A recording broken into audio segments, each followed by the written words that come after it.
बिस्मिल्लाहिर्रहमानिर्रहीम। अच्छा जी, आज लास्ट लेक्चर में हमने कुछ टेबल्स बनाए थे विजिट के थ्रू। ठीक है, आज हम पढ़ेंगे कि टी सीक्वल के थ्रू, सीरीज के थ्रू हम टेबल कैसे क्रिएट करेंगे, उसको अल्टर कैसे करेंगे, फॉर्म कीज कैसे ऐड करेंगे, कंस्ट्रेंट कैसे ऐड करेंगे। ठीक है, क्यूरीज के थ्रू करेंगे बिल्कुल। तो हमारी डेटाबेस थी बैच 6 की। अगर मैं अपने इंस्टेंस को, जो हमारा रूट इंस्टेंस है, उसको क्लिक करके न्यू क्यूरी करूँगा तो बाय डिफ़ॉल्ट हमारे पास मास्टर डेटाबेस है। ठीक है, तो सबसे पहले अपनी डेटाबेस पे जंप इन करने के लिए हम लिखेंगे यूज़, जो हमारी डेटाबेस का नेम है, बैच 6।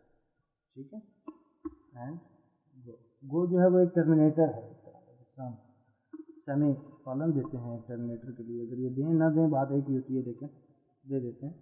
ठीक है, तो इसको मैं एग्जीक्यूट करूँगा तो ये चेंज कर देगा मेरी डेटाबेस। ठीक है, अगर आप इसको लिख लेते हैं तो इसकी सिक्योरिटी ये होती है कि आप इसके बाद जो भी क्यूरीज लिखेंगे वो इसी डेटाबेस में एग्जीक्यूट होंगे। ठीक है, ड्रॉप डाउन से भी आप कर सकते हैं। तो मैं यहाँ से इसको ख़त्म कर दूँ और ड्रॉप डाउन में आके मैं डेटाबेस सेलेक्ट कर लूँ कि मैंने इस डेटाबेस पे काम करना है या दूसरी डेटाबेस पे काम करना है। ठीक है, अच्छा, मैं क्या करता हूँ, एक इसका सॉल्यूशन एक क्रिएट कर लेते हैं। जो भी हम अपना काम करेंगे वो मैनेजमेंट स्टूडियो का जो सॉल्यूशन है उसमें करेंगे। ठीक है, उसके लिए हम इसको क्रिएट करते हैं प्रोजेक्ट एनालिसिस स्क्रिप्ट सर्विस। इसको हम ब्राउज कर लेते हैं और मैं आपके एक्सेस की लोकेशन पे चला जाता हूँ। यहाँ पे हम कर लेते हैं SQL 2K8 dash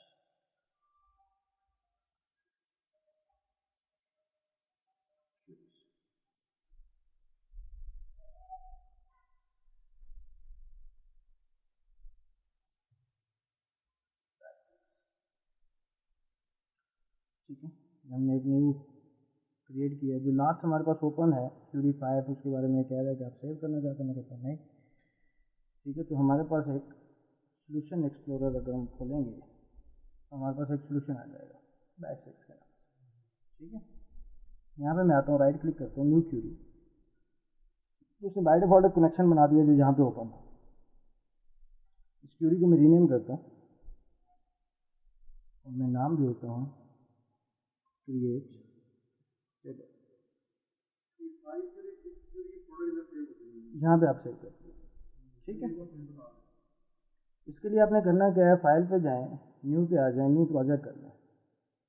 ठीक है, न्यू प्रोजेक्ट सेलेक्ट करें, SQL सर्वर स्क्रिप्ट्स का, उसकी लोकेशन दे दें, नेम दे दें, ओके कर दें, प्रोजेक्ट क्रिएट हो गया। फिर उस प्रोजेक्ट को देखने के लिए आप व्यू में जाएंगे, सॉल्यूशन एक्सप्लोरर, जिस तरह आप .NET में जाते हैं, सॉल्यूशन एक्सप्लोरर सेम वही इन्वायरमेंट है, यहाँ पे भी आपको मिलेगा। ठीक है, तो सॉल्यूशन एक्सप्लोरर में आपको ये चीज़ें मिल जाएंगी। इसको आप सेव करते जाएंगे। अच्छा, यहाँ पे हम इसको लिखते हैं क्यूरी के अंदर यूज़ बैच 6 दो F5 फॉर एग्जीक्यूशन या एग्जीक्यूट। ओके, अब यहाँ पे हम एक टेबल क्रिएट करते हैं। कंट्रोल R करेंगे तो ये जो आपके पास रिजल्ट की विंडो आ रही है, ठीक है, इसको मिनिमाइज करने के लिए कंट्रोल R। यहाँ पे मैं लिखता हूँ क्रिएट टेबल, टेबल का नेम जो भी आप रखना चाहते हैं। फॉर एग्जांपल कस्टमर का आप बनाना चाह रहे हैं तो टेबल का नेम दे देंगे। उसके बाद टेबल की डेफिनेशन के लिए जो लाजमी चीज़ें हैं वो है एक कीवर्ड क्रिएट टेबल, दूसरा उसका नेम, थर्ड पैरेंथेसिस, और यहाँ पे मिनिमम एक कॉलम, फॉर एग्जांपल यहाँ पे मैं रखता हूँ आईडी। फिर उसके बाद आईडी की आप टाइप देंगे कि आईडी किस टाइप की हो। ठीक है, तो मैं टैब प्रेस करके थोड़ा आगे आ जाता हूँ। यहाँ पे मैं दे देता हूँ बिग, एंड या एंड, जो भी आप रखना चाहें। उसके बाद आपने एक चीज़ लगाई थी ऑटो इंक्रीमेंट, हमने लगाया था। अगर ऑटो इंक्रीमेंट आप लगाना चाहें, आइडेंटिटी, और यहाँ पे आप उसकी ऑटो इंक्रीमेंट कामा सीड, या आपने उसकी आइडेंटिटी बता दी। ठीक है। थर्ड चीज़, अगर आप प्राइमरी की लगाना चाहते हैं तो यहाँ पे आप करेंगे प्राइमरी की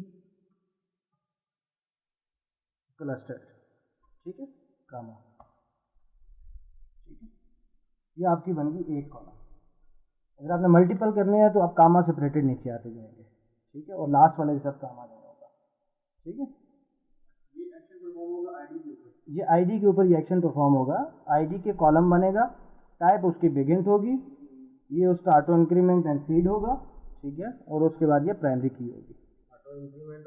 ऑटो इंक्रीमेंट के आप रिकॉर्ड ऐड करते जाएंगे, तो पहले रिकॉर्ड के साथ 1, दूसरे के साथ 2, थर्ड। ठीक है, तो ऑटो इंक्रीमेंट लगाना, जो हम ऑलरेडी लास्ट क्लास में पढ़ चुके हैं। विजिट के थ्रू उसकी प्रॉपर्टी में से जाके इस आइडेंटिटी को हमने ट्रू किया था तो काम करता है। ठीक है, अगर हम नेम जो बनाना चाहते हैं तो फिर हम नेम देंगे, और यहाँ पे मैं आता हूँ, मैं इसको करता हूँ नेम। नेम उसकी टाइप एन वारशार, मैं कहता हूँ ये 50 हो। ठीक है, और ये नॉट नल हो, नॉट नल हो। ठीक है, बाकी तो आप नहीं ले सकते। वो जो आइडेंटिटी है वो आपकी न्यूमेरिक फील्ड के साथ लगेगी। ठीक है, प्राइमरी की एक हम लग चुके हैं, ऐसे हमने एक बना दी। और प्राइमरी की जो है वो क्लस्टर्ड होती है, इसके साथ इंडेक्स क्रिएट होता है, क्लस्टर इंडेक्स। इस वजह से हम इसको क्लस्टर इंडेक्स करेंगे। देखें, प्राइमरी की जब आप बनाते हैं, जो हमने लास्ट टाइम बनाई थी, मैं आपको वो थोड़ा सा शो कर देता हूँ। लास्ट टाइम हमने क्या बनाया था, आईडी को प्राइमरी की बनाया था। ठीक है, यह कैटेगरी के टेबल के अंदर आईडी को प्राइमरी की बनाया था। तो जब आप प्राइमरी की बनाते हैं तो उसके साथ क्लस्टर इंडेक्स बन जाता है आइटम कैटेगरी। ठीक है, जो इसको असेंडिंग ऑर्डर में करता है, और ब्ला ब्ला ब्ला। क्लस्टर इंडेक्स के अपने और बहुत से फायदे हैं, ठीक है, जो काम करता है, जो जरूरी है। ठीक है, तो प्राइमरी की जो है वो हमेशा आपका क्लस्टर इंडेक्स होता है। ठीक है, बाकियों पे जितना भी आप लगाते हैं यूनिक, वो नॉन क्लस्टर इंडेक्स आप जितने इंक्रीज करना चाहें स्पीड अप करने के लिए, वो ऑप्टिमाइजेशन का एक हिस्सा है, वो आगे जाके हम साथ साथ करेंगे कि क्यूरीज ऑप्टिमाइजेशन आप कैसे करते हैं। ठीक है, डेटाबेस ट्यून इंजन को हम कैसे इस्तेमाल करते हैं। ठीक हो गया। अच्छा, अब हम आते हैं अपने क्यूरी के ऊपर। अब जब हमने इसको प्राइमरी की दे दिया है तो ये बाय डिफ़ॉल्ट इसके साथ नॉट नल का एट्रीब्यूट लग जाएगा। ठीक है, अगर मैं यहाँ पे नेम चाहता हूँ कि नेम का एक कॉलम हो, उसकी लेंथ इतनी हो, टाइप उसकी ये हो, और प्लस वो नॉट नल हो, तो यूज़र के लिए मस्ट है कि वो इसकी वैल्यू दे। ठीक है, कामा नेक्स्ट कॉलम हम दे देते हैं एड्रेस। ठीक है, या सिटी। ठीक है, एन वारशार 35। ठीक है, और ये नल हो सकता है तो आप इसको छोड़ दें। अगर आप नल देना चाहते हैं कि ये नल हो सकता है तो आप इसको यहाँ पे छोड़ दें, नॉट नल नल। तो बाय डिफ़ॉल्ट वो क्या होगा, अलाउ नल हो जाएगा। ये जो हमने 35 इसको दे दिया, ये मेमोरी में पहले से रिजर्व कर रहे थे जब आप नहीं, ये है एन जो है वो यूनिकोड के लिए आता है, वो हम लास्ट टाइम डिस्कस कर चुके हैं। ठीक है, WAR का मतलब है वेरिएबल, वेरिएबल कैरेक्टर है। अगर इसमें मैं सिटी का नेम एक ऐड करता हूँ जिसके टोटल 8 कैरेक्टर्स हैं, तो ये उस रिकॉर्ड के लिए मेमोरी में 8 कैरेक्टर्स लेगा। मिनिमम उतने कैरेक्टर लेगा जितने आप देंगे, मैक्सिमम 35 देगा। 35 में से अगर इसमें 5 दे दिए तो 30 वो मेमोरी में जगह नहीं लेंगे, सिर्फ आपके 5 लेंगे। अगर मैं इसको ऐसे करता हूँ, ठीक है, यूनिकोड कैरेक्टर। ठीक है, तो अब ये पूरे 35 लेगा, चाहे आप उसमें एक कैरेक्टर दें या कुछ भी ना दें। ठीक है, जब हम इसके साथ बार ऐड करते हैं तो इसका मतलब है वेरिएबल, कम ज़्यादा हो सकता है, लेकिन मैक्सिमम इतना होगा। ठीक है, उसके बाद हम दे देते हैं फोन एन वाचा 13।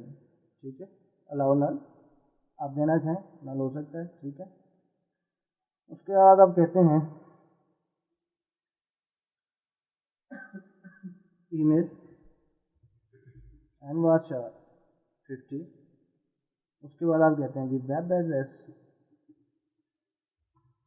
एन वाचा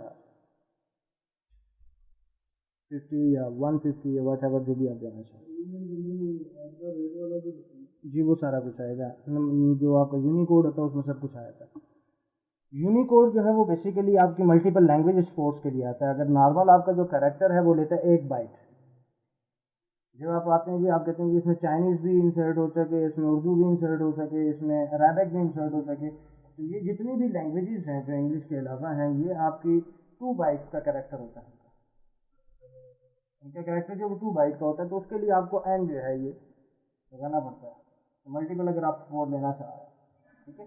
अगर आप सिर्फ वासा रखेंगे तो फिर आप इसमें यूनिकोड कैरेक्टर इंसर्ट नहीं कर सकते, ठीक है।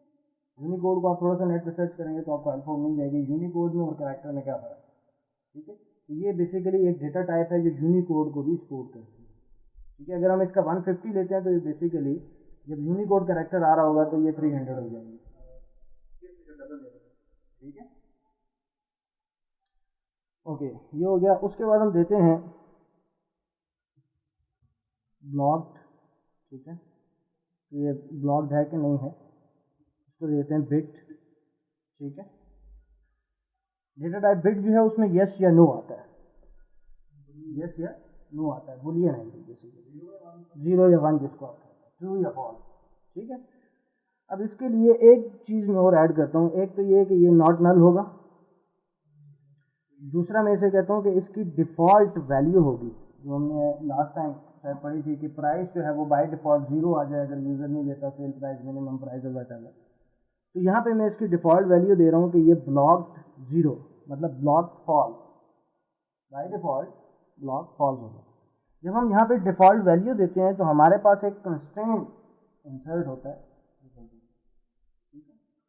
अभी हम इसको यहीं पे लिखते हैं बाय डिफ़ॉल्ट, फिर हम अलग से अगर कंस्ट्रेंट बनाएंगे तो वो कैसे बनाएंगे वो भी हम इसमें लेते हैं, ठीक है। एक तो मैंने कहा ये नॉट नल है और दूसरा इसकी डिफ़ॉल्ट वैल्यू 0 आ जाए अगर यूज़र कुछ भी ना दे। उसके बाद मैं कहता हूँ डीएक्टिव, ये डीएक्टिव है कि नहीं है, बिट नॉट नल। अब इसके साथ मैं डिफ़ॉल्ट वैल्यू नहीं देता, ठीक है, और इसको मैं कहता हूँ नॉट नल, ये नल भी ना हो, लाजमी है कि ये वैल्यू दें आप, ठीक है, लेकिन इसके साथ डिफ़ॉल्ट वैल्यू नहीं देते। फिर आपको जब अल्टर की कमांड थोड़ी सी पढ़ेंगे, अल्टर की क्यूरी के ऊपर आएंगे तो फिर आपको बेसिकली आइडिया होगा कि डिफ़ॉल्ट 0 किया था तो उसमें हमें क्या प्रॉब्लम आ रही थी, इसका डिफ़ॉल्ट 0 नहीं किया तो अल्टर करने में क्या इशू हमें नहीं आया, ठीक है। ये हमने टेबल बनाया। अगर मैं चाहूँ यहाँ से यहाँ तक सिलेक्ट करूँ और एग्जीक्यूट करूँगा तो जो सिलेक्शन सेट ऑफ बैच होगा वो एग्जीक्यूट होगा, ठीक है। यहाँ पे फॉर एग्जांपल मैं एक और टेबल क्रिएट करता हूँ, क्रिएट टेबल कंट्री, और मैं इसको देता हूँ ID int comma name and varchar 50, इसको कहते हैं नॉट नल या प्राइमरी की, आप जो भी लगाना चाहें आप लगा सकते हैं, ठीक है। और दूसरी को मैं कहता हूँ नॉट नल। अच्छा, ये हमने 2 टेबल क्रिएट कर लिए, ठीक है। अब जो विजुअल स्टूडियो 2000 मैनेजमेंट स्टूडियो 2012 जो है, जो इस वक्त मेरे पास मैनेजमेंट स्टूडियो 2012 खुला हुआ है, लेकिन हम काम जो है वो डेटाबेस इंजन 2008 के साथ कर रहे हैं, ठीक है। तो इसमें बैच ऑफ कमांड्स ये देखें कि जब मैंने फर्स्ट को कोलैप्स किया तो तमाम का तमाम कोलैप्स हो गया, ठीक है। लेकिन जब मैं इस पर रखता हूँ तो मुझे ये छोटा सा एक ग्रे लाइन दे रहा है कि ये बैच जो है यहाँ से लेके यहाँ तक, ठीक है। कि इंटेलिजेंटली इसको पता है कि ये बैच यहाँ से यहाँ तक है और इस कमांड का बैच यहाँ से यहाँ तक है। लेकिन जब मैं इसको कोलैप्स करता हूँ तो ये तमाम का तमाम दोनों बैच जो है वो कोलैप्स हो जाता है। अगर इसको अलग करना हो तो मैं यहाँ पे लिख दूंगा गो, ठीक है, और ये हमारा बैच हो गया अलग, ठीक है, वो अलग हो गया, ये बैच अलग हो गया, ठीक है। तो ये जो है ये टर्मिनेटर उसने लगा दिया कि ये बैच जो है यहाँ से लेके यहाँ तक एग्जीक्यूट होगा और ये बैच यहाँ से लेके यहाँ तक एग्जीक्यूट होगा। अब मैं चाहता हूँ कि सिर्फ ये वाला टेबल क्रिएट हो, दूसरी कमांड अभी एग्जीक्यूट ना हो, तो मैं इसको सिलेक्ट करूँगा, एग्जीक्यूट करूँगा and that's it, table will be create. Control R किया इसको थोड़ा सा जगह का रूम लेने के लिए। यहाँ पे मैं आऊँगा, टेबल को रिफ्रेश करूँगा, राइट क्लिक करके रिफ्रेश करें, ये सिलेक्ट करके आप यहाँ से रिफ्रेश कर दें तो ये हमारे पास कंट्री टेबल आ गया। इसमें 2 हमने कॉलम रखे थे, एक ID, ये भी नॉट नल होगा और ये भी नॉट नल होगा, ठीक है, 2 कॉलम आ गए। अब अगर मैं सिलेक्ट नहीं करता, मैं तमाम का तमाम एग्जीक्यूट करता हूँ तो ये टेबल तो हमारा क्रिएट हो जाएगा, लेकिन ये टेबल तो ऑलरेडी क्रिएट है इस नेम से, ठीक है। लेकिन यहाँ पे अभी ये हमें बता नहीं रहा कि ये क्रिएटेड है कि नहीं है, क्योंकि इसकी जो लोकल कैशे है वो रिफ्रेश नहीं हुई है। ठीक है, तो लोकल कैशे रिफ्रेश करने के लिए मैं कंट्रोल शिफ्ट और आर प्रेस करूँगा तब भी रिफ्रेश हो जाएगी। अदरवाइज एडिट पे जाऊँगा, इंटेलिजेंस में आऊँगा और यहाँ पे मैं इसे कहूँगा रिफ्रेश लोकल कैशे। ठीक है, तो हम इसको रिफ्रेश करेंगे तो फिर ये हमें बताएगा कि कंट्री ऑलरेडी क्रिएटेड है। जब तक रिफ्रेश नहीं थी उस वक्त तक ये हमें ऑब्जेक्ट, कोई भी नया ऑब्जेक्ट आप इंसर्ट कर रहे हैं, ऐड कर रहे हैं, क्रिएट कर रहे हैं, तो वो हमें नहीं बता रहा था कि ये ऑलरेडी है कि नहीं है। जब मैंने इसको रिफ्रेश किया लोकल कैशे को, तो फिर उसे पता चला कि भाई ये ऑलरेडी क्रिएटेड है। एक तो इसने यहाँ पे हमें एरर शो कर दिया। अगर ये एरर नहीं शो कर रहा, आप कैशे रिफ्रेश नहीं कर रहे और मैं एग्जीक्यूट करता हूँ, ठीक है, तो वो क्या कह रहा है, ऑलरेडी जो है वो ओवरराइड नहीं करेगा कि वो ऑलरेडी इंसर्ट है। लेकिन अब हम रिफ्रेश करते हैं टेबल्स को, तो उसने क्या किया, पहला टेबल क्रिएट कर दिया, क्योंकि उसमें से कोई प्रॉब्लम नहीं है। ठीक है, अगर हमने इसमें ट्राई कैश लगाया हो, बिगिन लगाया हो कि यहाँ से ट्रांजैक्शन स्टार्ट हो और यहाँ पे कमिट हो, तो एरर आए तो रोल बैक हो जाए, वो आगे हम ऐसे से पढ़ेंगे इन चीज़ों को। ठीक है, तो यहाँ पे उसने कस्टमर का टेबल ऐड किया। अब हम थोड़ा सा इसकी डेफिनेशन के साथ इसको मैच करते हैं। मैंने इसे कहा था आईडी हो, बिगिन हो और प्राइमरी की हो। अब ऑटो इंक्रीमेंट के लिए मैं क्या करता हूँ, राइट क्लिक डिज़ाइन मोड में आता हूँ, आईडी सेलेक्ट की, इसकी प्रॉपर्टी में आया तो ये देखें आइडेंटिटी यस होगी, सीड इतना हो गया, इंक्रीमेंट ऑफ सीड इतना। ठीक है, ये हमने क्यूरी के थ्रू जो चीज़ इसको दी। नेक्स्ट चीज़ हमने कहा नेम नॉट नल, उसके साथ नॉट नल हो गया। इनके साथ हमने नॉट नल नहीं लगाया था तो ये बाय डिफ़ॉल्ट नल आ गया। ठीक है, इसके साथ भी नहीं लगाया तो ये भी बाय डिफ़ॉल्ट नल। उसके बाद हमने कहा ब्लॉक्ड जो है उसकी डिफ़ॉल्ट वैल्यू आए 0, ठीक है, और नॉट नल हो। अच्छा, अब हम आते हैं टेबल के डिज़ाइन मोड में अगेन, और ब्लॉक में हमने एक डिफ़ॉल्ट वैल्यू दी थी। मैं ब्लॉक पर सिलेक्ट कर रहा हूँ तो ये नीचे मेरे पास डिफ़ॉल्ट वैल्यू आ रही है कि ये डिफ़ॉल्ट वैल्यू, लेकिन ये डिफ़ॉल्ट वैल्यू हमने डीएक्टिव के साथ नहीं दी तो उसके साथ नहीं आ रही। अब जिसके साथ हमने डिफ़ॉल्ट वैल्यू दी है उसके साथ आपके पास एक कंस्ट्रेंट आ रहा होगा, डीएफ डिफ़ॉल्ट कस्टमर का टेबल है और ब्लॉक के ऊपर। ठीक है, और आगे उसकी अपनी, ठीक है, उसकी अपनी मेजरमेंट है यूनिक कंस्ट्रेंट बनाने के लिए, जो वो कैलकुलेशन करता है आपके सिस्टम नेम, आपका टेबल, आपकी डेटाबेस, फिर आपका कॉलम, और उस हिसाब से ये यूनिकनेस क्रिएट करता है। ठीक है, तो ये उसने एक कंस्ट्रेंट क्रिएट कर दिया। उसके बाद इंडेक्स पे, ये हमारा इंडेक्स उसने क्रिएट कर दिया प्राइमरी की के ऊपर। सेम उसी तरह से उसने आगे अपना एक यूनिक नंबर बनाने के लिए, ठीक है, प्राइमरी की कस्टमर के ऊपर एक क्लस्टर इंडेक्स आपका क्रिएट हो गया प्राइमरी की वजह से। ठीक हो गया। अच्छा, अब हम क्या करते हैं कि मैं इसके अंदर एक नया कॉलम ऐड करना चाहता हूँ, कंट्री का एक कॉलम ऐड करना चाह रहा हूँ। तो मैं यहाँ पे पहले सिटी का एक बना लेते हैं। ठीक है, सिटी को मैं आईडी दे देता हूँ और उसके बाद नॉट नल, और यहाँ पे मैं इसको दे देता हूँ कंट्री आईडी, और कंट्री आईडी हमारी क्या थी, इंट थी। ठीक है, तो क्योंकि मैं इसको रिलेशन उसके साथ क्रिएट करूँगा तो हमारी डेटा टाइप जो है वो मैच होनी चाहिए, जो हम लास्ट लेक्चर में पढ़ चुके हैं। तो मैं यहाँ पे उसकी टाइप दे दूँगा इंट और उसको कह दूँगा नॉट नल।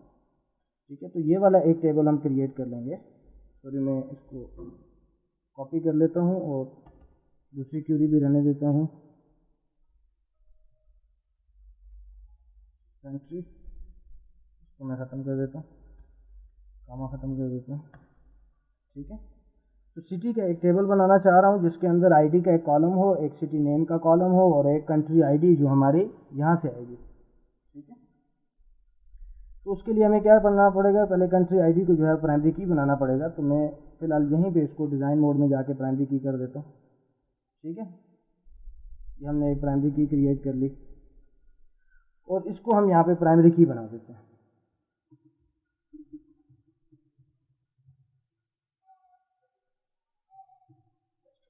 ठीक है, तो ये हमारी एक सिटी की प्राइमरी की और ये हम फॉरेन की क्रिएट करेंगे। ठीक है, तो मैं क्या करता हूँ, पहले सिटी का टेबल क्रिएट करता हूँ।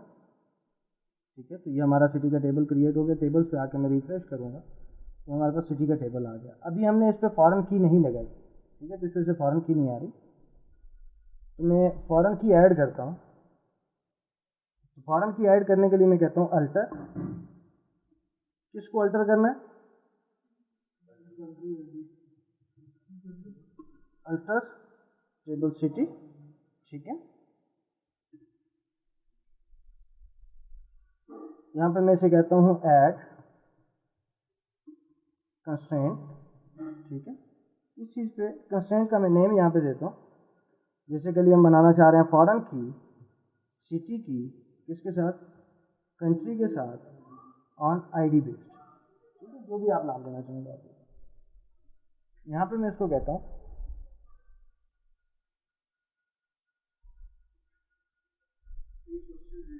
जी, सिटी के टेबल में आपने कंट्री आईडी दिया, अगर वो हमें प्रोजेक्ट के मिड में जा रही है किसी जगह पे हमें रीडिंग करनी है, हमने स्टार्ट में बनाना था, हमें तो नहीं पता होगा कि आगे जाके करना, तो हम कंट्री आईडी ऑलरेडी क्यों दे रहे हैं, मेंशन कर रहे हैं?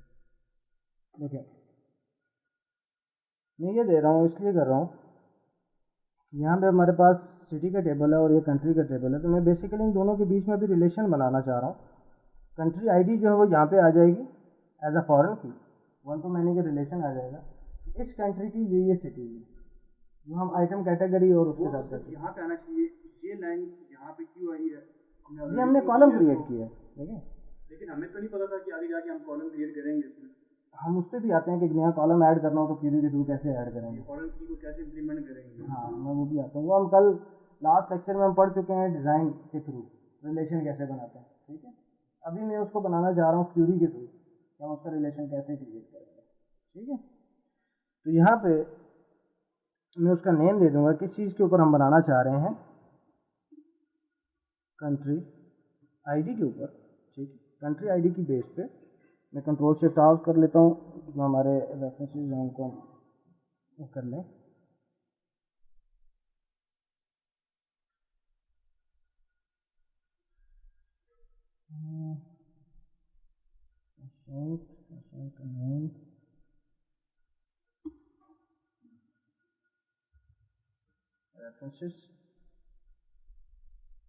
रेफरेंसेस में हमारा आ जाएगा कंट्री और कंट्री की टाइप आईडी,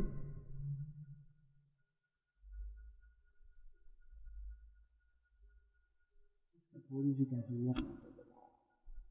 अच्छा सॉरी, हमने कहा ऐड कंस्ट्रेंट, एक कंस्ट्रेंट ऐड करो। कंस्ट्रेंट का नेम ये होगा, कंस्ट्रेंट होगा क्या, फॉरेन की होगी, ठीक है, किसके ऊपर? इस कॉलम के ऊपर, जो हमने ये कॉलम क्रिएट किया, इस कॉलम के ऊपर। उसका रेफरेंस क्या होगा? रेफरेंस में आप टेबल दे देंगे, इस टेबल की इस फील्ड के ऊपर, इस कॉलम के ऊपर, ठीक है। तो हम क्या कर रहे हैं? अल्टर कर रहे हैं, टेबल को चेंज कर रहे हैं, मॉडिफाई कर रहे हैं टेबल को, और उसमें एक नई चीज़ ऐड कर रहे हैं उस टेबल में, जो हम कहाँ पे ऐड हो जाएगी? यहाँ पे ऐड होगी, किसके बिहाफ पे? इसके रेफरेंस के साथ, ठीक है। तो मैं इसको सिलेक्ट करता हूँ, सिलेक्ट करने के बाद एग्जीक्यूट करता हूँ, तो ये हमारी कमांड कंप्लीट हो गई। अब हम आते हैं अपने इस टेबल के कॉलम को रिफ्रेश करते हैं, तो ये आप देखेंगे यहाँ पे फॉरेन की ऐड, ठीक है। अगर आप इसको इन डिटेल देखना चाहें, डिज़ाइन में आते हैं और यहाँ पे मैं आता हूँ रिलेशनशिप में, तो ये हमारा एक फॉरेन की का रिलेशन क्रिएट हो गया, ठीक है। ये उसके अंदर टेबल की स्पेसिफिकेशन, हमारा फॉरेन टेबल ये होगा, प्राइमरी टेबल हमारा, ठीक है, ये होगा, और उसकी आईडी ये होगी, ठीक हो गया। यहाँ तक तो हो गया हमारा फॉरेन की का कंस्ट्रेंट हमने ऐड कर दिया। अच्छा, फॉरेन की क्रिएट करने के लिए पहले आपके पास वैल्यूज़ होनी चाहिए। अब हम क्या करना चाह रहे हैं कि मैं ये चाहता हूँ कि जो सिटी है, सिटी की जो आईडी है वो इसके साथ मैच हो जाए, लेकिन अब इसकी डेटा टाइप तो हमने क्या रख दी हुई है? वार्चर रख दी हुई है। तो पहले हम क्या करेंगे, अगर सिटी का मैं रिलेशन क्रिएट करना चाह रहा हूँ किसके साथ? कस्टमर के साथ। मैं पहले क्या करूँगा, कस्टमर के अंदर जो हमारे सिटी का कॉलम बना चुके हुए हैं उसकी डेटा टाइप पहले चेंज करेंगे, ठीक है, उसको नॉट नल करेंगे और फिर उसके साथ कंस्ट्रेंट ऐड करेंगे, ठीक है। तो अब हम क्या करने जा रहे हैं, यहाँ पे मैं अल्टर करता हूँ, किस टेबल, किसको? अल्टर टेबल, कौन से को? कस्टमर को, ठीक है, और यहाँ पे अब मैं क्या करने जा रहा हूँ, अल्टर कॉलम, उस टेबल के कॉलम को अल्टर करने जा रहा हूँ। कॉलम का नेम क्या है, सिटी, उसकी न्यू टाइप नॉट नल। ठीक है, तो ये क्या करेगा, अल्टर करेगा उस टेबल को और उसके कॉलम को अल्टर करेगा जो सिटी है और इंट बना देगा उसको नॉट नल के साथ। ठीक है, तो मैंने एग्जीक्यूट किया। अब हम आते हैं कस्टमर के टेबल में, इसको रिफ्रेश करते हैं और कॉलम इसके चेक करते हैं, तो हमारे पास सिटी जो है वो इंट हो गया, नॉट नल। ठीक है, पहला काम तो आप ये करेंगे कि उसकी टाइप मैच करेंगे किसके साथ, सिटी के टेबल के साथ, उसकी प्राइमरी की के साथ जिसके साथ आप फॉरेन की का रिलेशन। डेटा पड़ा हुआ होगा तो पहले आप डेटा मूव कराएंगे ना साथ। ठीक है, फिर आप इसको नॉट नल नहीं करेंगे। ठीक है, डेटा आपके पास फॉर्म में नहीं पड़ा होगा, वहाँ पर डेटा लॉस हो जाएगा। जब आप कन्वर्ट करेंगे, ठीक है, जब आप कन्वर्ट करेंगे टाइप को, एंड वारचार है उसमें आपने ABC XAB कुछ भी रखा हुआ है, तो वो आपका लॉस हो जाएगा, और जो आपके न्यूमेरिक होंगे वो न्यूमेरिक में कन्वर्ट हो जाएंगे। ठीक है, तो उसके लिए हम अलग से टूल इस्तेमाल करते हैं जो डेटा कंपेयर के लिए यूज होते हैं। ठीक है, रेड गेट के उनको हम यूज़ करते हैं। ठीक है, वो एक अलग केस आया था कि जिसमें आपके पास ऑलरेडी डेटा पड़ा हुआ है, फिर बाद में डेटा को मैपिंग करवानी है या कुछ। ठीक है, तो उसके लिए तो जब हम रिलेशन बनाते हैं तो रिलेशन में फर्दर आपकी ऑप्शंस आती हैं। ठीक है, जिसमें आप कहते हैं कि एग्जिस्टिंग डेटा को चेक ना करें। ठीक है, इसमें बाय डिफ़ॉल्ट क्या होता है, वो चेक करता है। ठीक है, फॉर एग्जांपल अगर इसको मैं स्क्रिप्ट क्रिएट करूँ इस टेबल का, ठीक है, सिटी के टेबल का जिसमें एक फॉरेन की है, तो ये कह रहा है विद चेक। ठीक है, बाय डिफ़ॉल्ट जो आता है कि विद चेक, उस चेक के साथ ऐड करे। ठीक है, तो इसमें फिर आगे फर्दर ऑप्शंस हैं। ठीक है, और भी बहुत सी चीज़ें हैं, मतलब हमने टेबल क्रिएट किया था तो क्रिएट करने में आगे फर्दर बहुत सी चीज़ें हैं। प्राइमरी क्लस्टर्स ये इस तरह क्रिएट कर रहा है, आईडी को सेंडिंग ऑर्डर कर रहा है, विद और ऑन ऑफ, इसकी बहुत सी ऑप्शनल चीज़ें हैं जो आगे आप ऐड ऑन करते हैं, जो हम क्यूरीज में अक्सर नहीं देखते। ठीक है, जो बाय डिफ़ॉल्ट ऐड कर देता है। फॉर एग्जांपल अगर मुझे नॉट नल चाहिए था या नल चाहिए था, तो मैंने नॉट नल को मेंशन नहीं किया तो उसने नल बना दिया। ठीक है, तो हमने यहाँ पे कंस्ट्रेंट ऐड किया तो हमने विद चेक कीवर्ड यूज़ नहीं किया, वो बाय डिफ़ॉल्ट विद चेक करेगा। अगर आप उसको अलग से कंस्ट्रेंट बनाना चाहते हैं कि उसमें चेक ना हो या इस तरह का चेक हो, ये चीज़ इज ग्रेटर देन दिस हो, ठीक है, तो वो मल्टीपल आप कंस्ट्रेंट अपने बना सकते हैं जो आप बनाना चाहें। अच्छा, तो हमने क्या किया, अल्टर किया, पहले उसकी टाइप को चेंज कर दिया। ठीक है, अब हम उसका कंस्ट्रेंट बनाएंगे, तो मैं क्या करता हूँ, कॉपी कर लेता हूँ टॉप से एक कमांड को जो हम इससे पहले कंस्ट्रेंट लिख चुके हैं। ठीक है, इसके ऊपर मैं कमेंट्स दे देता हूँ फॉरेन की। ठीक है, और इसके कमेंट्स के लिए डबल डैश मैं दे देता हूँ अल्टर। ठीक है, जैसे हम उसी तरह से हमारे पास की का आ गया, तो यहाँ पे मैं फॉरेन की उसकी क्रिएट करूँगा। तो फॉरेन की बनानी है किसके साथ, कस्टमर के साथ, सिटी की आईडी बेस्ड। ठीक है, और यहाँ पे किस टेबल को हम अल्टर करने जा रहे हैं, कस्टमर के टेबल को। कस्टमर के टेबल को चेंज कर रहे हैं, उसमें हम ऐड कर रहे हैं। ठीक है, क्या चीज़, फॉरेन की किसके ऊपर बनानी है, सिटी के ऊपर। ठीक है, तो मैं से कहता हूँ सिटी।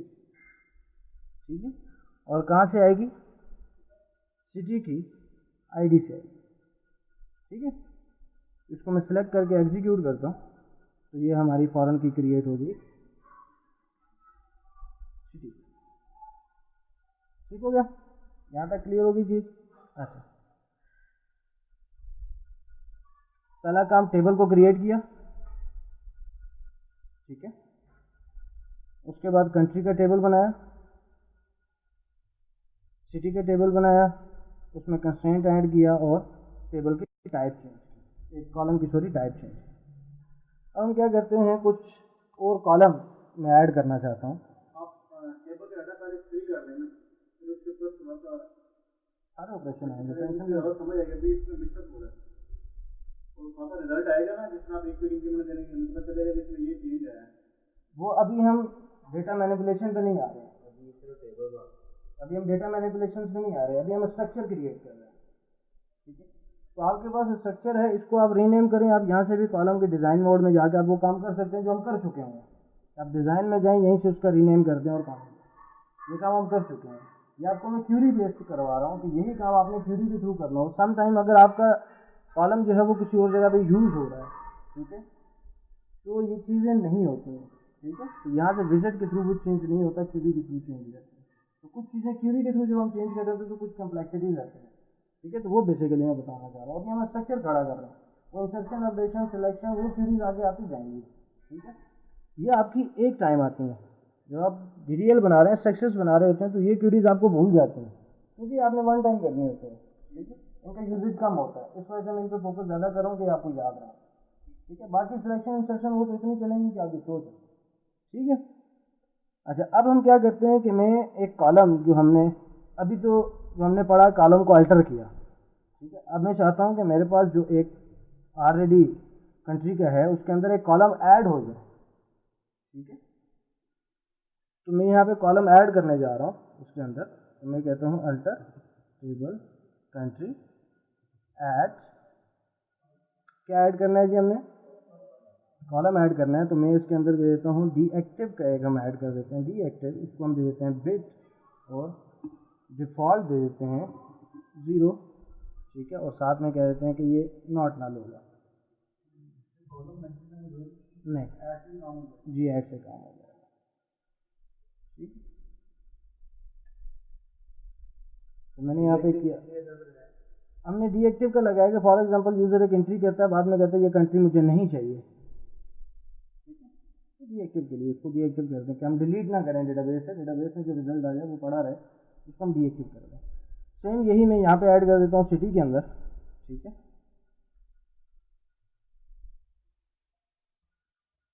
अल्टर टेबल सिटी, यहाँ पे मैं करता हूँ add deactive bit not null default 0, ठीक है। तो ये हमारे सिटी के टेबल में एक चीज़ ऐड है। अब जिन जिन चीज़ों के साथ हमने डिफ़ॉल्ट ऐड किया है, अगर उसको हम मॉडिफाई करने जाते हैं तो फिर एक प्रॉब्लम आती है। अब उस प्रॉब्लम के ऊपर आते हैं, ठीक है। यहाँ तक हमने क्या किया, टेबल क्रिएट किया, कुछ टेबल्स के साथ हमने ब्लॉक के साथ डिफ़ॉल्ट दे दिया, ठीक है। तो मैं क्या करता हूँ, अगर ब्लॉक के बिट को मैं इंट में कन्वर्ट करना चाहता हूँ, ठीक है, तो हमारे पास एक छोटा सा एरर आएगा, उस एरर को थोड़ा स्टडी करते हैं। मैं यहाँ पे करता हूँ अल्टर टेबल, कौन सा टेबल था हमारे पास, कस्टमर का टेबल था। मैं कहता हूँ अल्टर कॉलम, कौन सा, block int not null. Alter में हाँ जी, यहाँ पे आपको कॉलम मेंशन करना चाहिए। और दूसरा, जब आप अल्टर कर रहे हैं तो आप डिफ़ॉल्ट नहीं दे सकते कीवर्ड। अगर मैं यहाँ पे कहूँ कि ये डिफ़ॉल्ट जो है वो 0 हो जाए तो ये नहीं हो पाता। डिफ़ॉल्ट के लिए कंस्ट्रेंट क्रिएट होता है, जब आप फर्स्ट टाइम डिफ़ॉल्ट का कीवर्ड लगाते हैं तो वो खुद से एक कंस्ट्रेंट बना देता है। अब मैं जो इस कॉलम के ऊपर कंस्ट्रेंट लगा हुआ है, हमारे पास जो कस्टमर का कॉलम है उसमें ब्लॉक के ऊपर एक ऑलरेडी कंस्ट्रेंट बना हुआ है, ठीक है। अब उस कंस्ट्रेंट कॉलम को मैं चेंज करने जा रहा हूँ इंट में, ठीक है। तो वो मुझे एक एरर दे रहा है कि ये कंस्ट्रेंट जो है डिफ़ॉल्ट वैल्यू का इस डिपेंड है इस कॉलम के ऊपर, ये कॉलम इस कंस्ट्रेंट के ऊपर डिपेंड कर रहा है। इस वजह से आप क्या कर पा रहे हो कि उसको अल्टर नहीं कर पा रहे हो, फेल हो रहा है उनको, वन और मोर ऑब्जेक्ट एक्सेस दिस कॉलम, ठीक है। अब इस सूरत में हम क्या करेंगे, इस सूरत में इसको अल्टर करने से पहले मैं क्या करूँगा, अल्टर टेबल कस्टमर ड्रॉप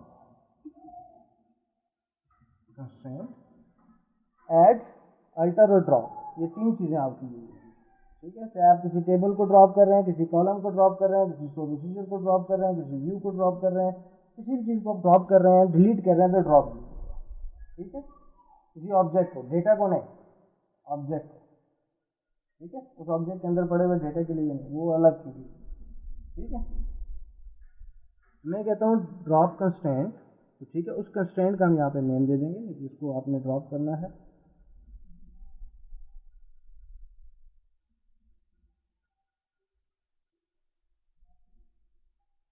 ठीक है। ड्रॉप कंस्ट्रेंट मैंने यहाँ से इस टेबल में से इस कंस्ट्रेंट को ड्रॉप कर दिया, ठीक है, कंस्ट्रेंट ख़त्म हो गया।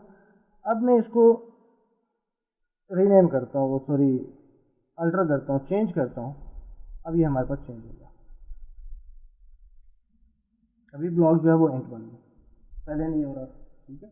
अब अगर मैंने दोबारा इसमें डिफ़ॉल्ट वैल्यू ऐड करनी है तो उसके लिए मैं कंस्ट्रेंट लिखूँगा, ठीक है, alter table customer add constraint, constraint का नेम दे दें डिफ़ॉल्ट ब्लॉक्ड, ठीक है, मैं सॉरी पहले टेबल का नेम दे देता हूँ कस्टमर ब्लॉक, ठीक है। इसमें हम डिफ़ॉल्ट वैल्यू डाल रहे हैं,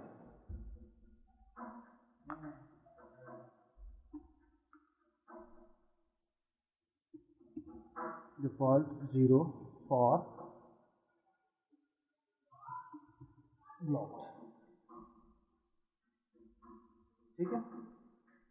मैं क्या करना चाह रहा हूँ, alter table customer add constraint, constraint का आप नेम दे देंगे जो भी आप बनाना चाह रहे हैं, डिफ़ॉल्ट जो भी आप डिफ़ॉल्ट वैल्यू देना चाह रहे हैं, ठीक है, और फॉर उस कॉलम के लिए जिस कॉलम के लिए आप बनाना चाह रहे हैं, ठीक है।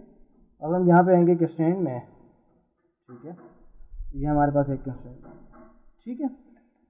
अब जब हम इसकी डेफिनेशन में जाएंगे तो यहाँ पे ब्लॉक्ड इंट है और उसकी डिफ़ॉल्ट वैल्यू 0 है। अगर यही काम मैं डीएक्टिव के साथ करना चाह रहा हूँ, ठीक है, तो यहाँ पे हम इसी को कॉपी कर लेते हैं, ठीक है। ब्लॉक्ड की जगह मैं यहाँ पे देता हूँ डीएक्टिव डिफ़ॉल्ट 0 फॉर डीएक्टिव, जो हमारा कॉलम का नेम है, ठीक है। इसके साथ मैं एक कंस्ट्रेंट लगाना चाह रहा हूँ डिफ़ॉल्ट वैल्यू का, ठीक है। अब हम आते हैं इस टेबल की, रिफ्रेश करते हैं इस टेबल को, डिज़ाइन मोड में आ जाते हैं, ऑलरेडी ओपन है डिज़ाइन डीएक्टिव,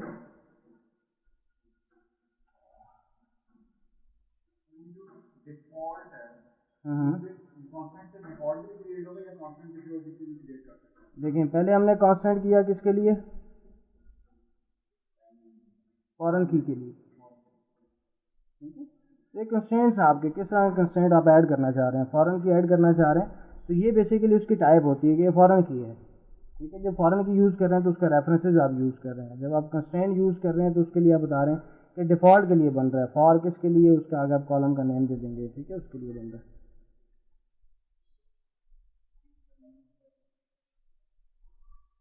ठीक है। दो हमारे पास कंस्ट्रेंट होंगे डिफ़ॉल्ट वैल्यू के,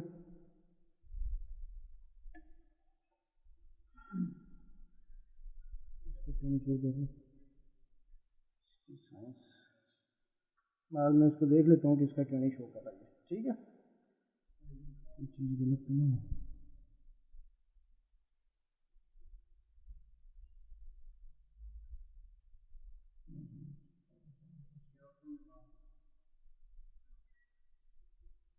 अच्छा यहाँ तक आपको समझ आ गई। अच्छा अब मैं क्या करता हूँ कि अगर मुझे किसी कॉलम को रीनेम करना है, ठीक है, किसी कॉलम को रीनेम करना है या किसी टेबल को रीनेम करना है तो उसके लिए हम क्या करेंगे, यहाँ पे हमारे पास एक कॉलम रह गया सिटी, इसको हमें बनाना है सिटी आईडी, क्योंकि ये ऑलरेडी दूसरे के साथ यूज़ हो रहा है, ठीक है। या हम किसी भी कॉलम को ले लेते हैं, फॉर एग्जांपल ईमेल को ले लेते हैं, तो मैं ईमेल को ईमेल एड्रेस कर लेता हूँ क्योंकि सिटी के लिए हमें उसका कंस्ट्रेंट ख़त्म करना पड़ेगा, ठीक है। तो यहाँ पे मैं क्या करता हूँ, एग्जीक्यूट, ठीक है, एसपी जो सिस्टम के store procedure, rename SP rename, ये एक सिस्टम स्टोर प्रोसीजर है, उसको मैंने कॉल किया, जो सिस्टम स्टोर प्रोसीजर है वो आपके इस कलर में आ जाएंगे, ठीक है। यहाँ पे मैं ऑब्जेक्ट का नेम देता हूँ, अगर मैंने चेंज करना है ईमेल को, ठीक है, तो ये हिस्सा किसका है, कस्टमर का, तो मैं यहाँ पे लिखूँगा customer dot email, table dot email comma new name. जब आप न्यू नेम देंगे तो उसमें आपको टेबल का नेम देने की जरूरत नहीं है, कि फर्स्ट आप देते हैं कि वो बेसिकली उसको पॉइंट आउट करने के लिए कि इस टेबल में जाके इस फील्ड को उठाना है, ठीक है, और उसको रीनेम कर दो ईमेल एड्रेस। अब ये कॉलम है तो कॉलम के लिए मैं यहाँ पे मेंशन करूँगा कामा, जो थर्ड पैरामीटर है, ठीक है, जो ऑब्जेक्ट की टाइप है varchar by default equal to null है, तो यहाँ पे मैं दूंगा कॉलम। इसको हम एग्जीक्यूट करते हैं, ठीक है। तो ये आपको एक छोटा सा क्वेश्चन देता है, changing any part of an object name could break script and show procedures, कि अगर आपने इस कॉलम को किसी शो प्रोसीजर में, किसी व्यू में या किसी और क्यूरी में यूज़ किया हुआ है, वो डिस्टर्ब हो, वो ब्रेक हो जाएगी, वो एग्जीक्यूट नहीं होगी। हम इसको रिफ्रेश करते हैं तो इसने ईमेल एड्रेस उसको कर दिया, ठीक है। ये तो कॉलम के लिए था कि अगर मैंने कॉलम को चेंज किया, कॉलम का नाम चेंज किया, ठीक है, कॉलम का नेम चेंज किया। अगर मैं चेंज करना चाहता हूँ टेबल को या किसी शो प्रोसीजर को, व्यू को, उसके लिए आप EXEC भी लिख सकते हैं और एग्जीक्यूट भी लिख सकते हैं, दोनों लिख सकते हैं, ठीक है। SP_rename, मैं यहाँ पे इसको कहता हूँ सिटी, और इसको चेंज कर दो सिटीज में, और थर्ड पैरामीटर में नहीं देता, थर्ड पैरामीटर नहीं दे रहा तो वो बाय डिफॉल्ट क्या है, टेबल है, ठीक है, मेन ऑब्जेक्ट आपका। सेम वही क्वेश्चन आएगा, अगर आपने इसको कहीं और यूज़ किया हुआ है तो वो आपका ब्रेक कर देगा, ठीक है। मैंने टेबल किया तो ये सिटी से, ऐसी कोई आप बता सकते कि वो जहाँ जहाँ लगा सबको अपडेट कर दे,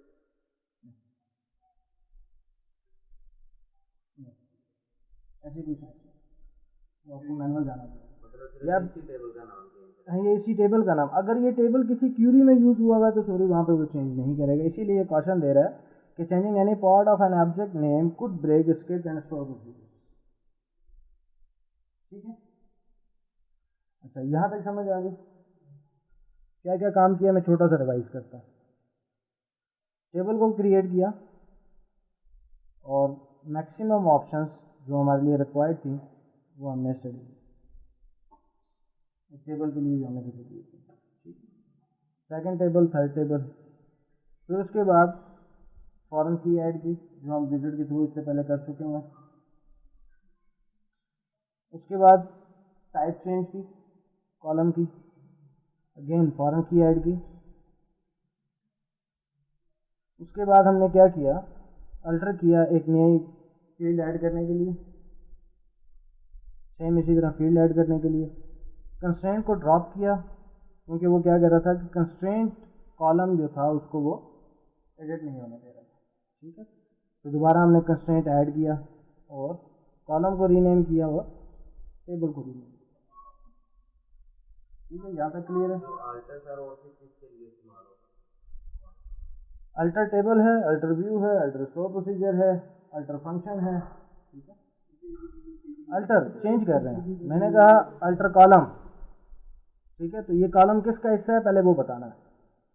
ये कॉलम एक टेबल के अंडर है तो टेबल को अल्टर करना है, टेबल को चेंज करना है। इस वजह से फिर मैंने आगे मेंशन किया कि अब कॉलम की बारी है, ठीक है, कि इस टेबल को अल्टर करो इस कॉलम की बेस पे। फंक्शन अल्टर करेंगे तो अल्टर फंक्शन लिखा हुआ होगा, अल्टर शो प्रोसीजर लिखा हुआ होगा, अल्टर व्यू लिखा हुआ होगा, ठीक है। Create show procedure, create table, ठीक है, क्रिएट फंक्शन, टेबुलर फंक्शन, वो आपके सारे, ठीक है। उसके साथ आप क्रिएट लगाएंगे, डिलीट करना है तो ड्रॉप लगाएंगे, ऐड करना है तो ऐड लगाएंगे, ठीक है। तो फील्ड ऐड करनी है तो उसके लिए ऐड लगाएंगे, मेन ऑब्जेक्ट आपने ऐड करना है तो उसके लिए क्रिएट लगेगा, इसमें table, show procedure, function, view, उसके लिए क्रिएट का लफ्ज़ यूज़ होगा, ठीक है। जिसमें टेबल की अपनी कुछ प्रीरेक्विजिट्स हैं कि आप क्रिएट टेबल लिखेंगे, कीवर्ड, टेबल का नेम देंगे, पैरेंथेसिस देंगे, ठीक है, और उसके बाद मिनिमम एक कॉलम देंगे, और अगर आपने मल्टीपल देने हैं तो कामा सेपरेटेड आप करके देंगे, नंबर ऑफ n वैल्यूज जितनी भी आप देना चाहते हैं, ठीक है। अगर आप क्रिएट करते हैं शो प्रोसीजर तो उसका जो सिंटैक्स होगा उसमें कुछ चीज़ें डिफरेंट आ जाएंगी कि आप शो प्रोसीजर का नेम देंगे एज, उसके बाद पैरामीटर की value and then as begin जो है, दोबारा जो एज आएगा उसमें आपका बॉडी लैंग्वेज आ जाएगी, जो भी आप बॉडी की यूज के अंदर, ठीक है। तो हर एक का स्ट्रक्चर जो है वो अपना होगा। इसको आप अगर आप MSDN की हेल्प पे जाके देखेंगे क्रिएट टेबल तो वो आपको सारी डिटेल वहाँ पे आ जाएगी, ठीक है। यहाँ तक क्लियर है जी? मजीद आगे चलें थोड़ा सा,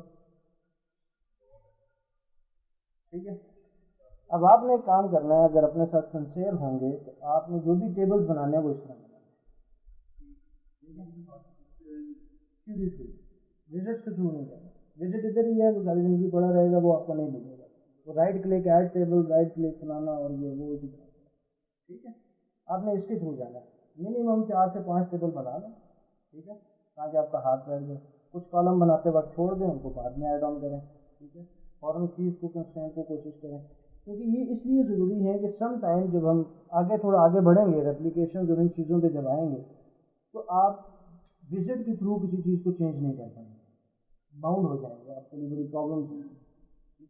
वो फिर हमें मजबूरन क्यूरीज पे आना पड़ता है जब हम अगर चेंजेस हैं। फॉर एग्जांपल आप डिप्लॉयमेंट कर रहे हैं, आपके पास कुछ न्यू चेंजेस हैं जो आपने एग्जिस्टिंग डेटाबेस में मर्ज करनी है, लेके जानी है, ठीक है। तो उसके लिए हमें टूल्स का इस्तेमाल करते हैं और फिर हमें कुछ क्यूरीज लिखनी पड़ती है, ठीक है। और क्यूरीज के थ्रू हमारा काम होता है, कुछ हमें टूल क्यूरीज बनाई जाए तो उनमें सेलेक्ट करते हैं। अगर विदाउट क्यूरीज आप उसको करना चाहें विजिट के थ्रू तो नहीं चाहिए, क्योंकि वो ऑलरेडी रेप्लिकेशन के अंदर, रेप्लिकेशन की जो जॉब्स होती हैं, जॉब्स कंटिन्यूसली चल रही होती हैं, तो उनके अंदर यूज हो रहा होता है, ठीक है। तो उसको मॉडिफाई करने के लिए फिर हम ये करेंगे। ठीक हो गया, यहाँ तक क्लियर है? सेव कर दें इसको, ओके। तो जैसे ये सबसे टॉप हमने डेटाबेस यूज बैच, ये आपने एक दफ़ा मैंने दे दिया यूज बैच, जो डेट सेट वो उसके ऊपर ये काम है। हाँ, ये क्या देना चाहिए? देखें, मैं ये चाहता हूँ कि ये एक डेटाबेस में जाए और ये दूसरी डेटाबेस में जाए, ठीक है। तो यहाँ पे मैं अगर दे दूँगा यूज़, ठीक है, जो भी मेरी डेटाबेसेस हैं, फॉर एग्जांपल इंस्टीट्यूट डीबी एक डेटाबेस है, ठीक है, एंड गो, ठीक है। तो अब ये उससे नीचे का जितना पैच है ये उसके साथ काम करेगा, ठीक है। अब अगर मैं इसको यहाँ से, अब देखें कंट्री के अंदर जो अंडरलाइन आ रहा था ऑलरेडी क्रिएटेड, वो खत्म हो गया, क्योंकि इस डेटाबेस के अंदर तो कंट्री अवेलेबल नहीं है, ठीक है, कंट्री के टेबल अवेलेबल नहीं है। तो आप हर पैच को अलग अलग कर सकते हैं, ठीक है। यहाँ तक क्लियर हो गया? इसको मैं सेव कर देता हूँ, लेक्चर भी सेव कर लेते हैं। कोई चीज़ पूछनी है तो